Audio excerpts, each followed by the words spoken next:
Hi, my name's Jane Waite. I'm the CAS London Regional Manager.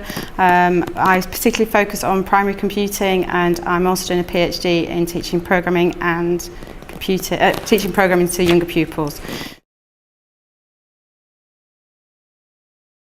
So my top tips are, number one, a blended strategy. So I think there are a lot of products out there which advocate copy code or tinkering or creating things where children haven't had clear scaffolding.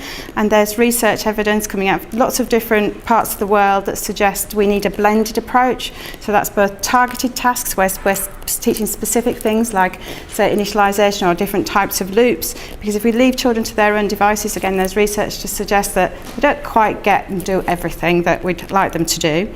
The second thing is to look at this idea of levels in a programming project. So that includes the task, the design and the algorithm, the code, and then running the code. And again, it's coming out of research that's associated with older pupils, particularly university students and high school students, that if you know what level of abstraction, what these different levels you're at, and if you help children to transition between the levels, then they make better progress. Then the third thing is about considering what you expect in terms of quality of code for your pupils. So do you know what high quality code looks like? And so maybe that's then about looking at your own knowledge and understanding about programming and getting some help, maybe some CPD to think about what you're modelling and what you're scaffolding. And if you're not confident enough to do live coding, so that's where we demonstrate and model how to program, then come on the BCS certificate, which is on a Thursday evening, and I'll teach you all about it, which probably I shouldn't say, but there you go. But invest in your CPD. And I think my last thing is to slow your pupils down. I think we are racing with them and using lots and lots of different programming languages, lots of different physical devices. We just need to slow them down.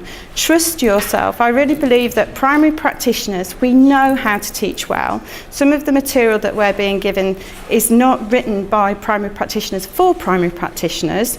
So I think be discerning, question some of the material that you might be being given, trust your instincts.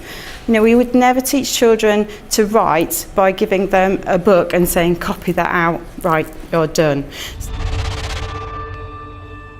And if, in terms of what I think is the best actual resource that's around at the moment, I'd say Scratch Maths. I think Scratch Maths is absolutely fantastic. The pedagogy that's associated with it is fantastic, apart from it doesn't have levels of abstraction.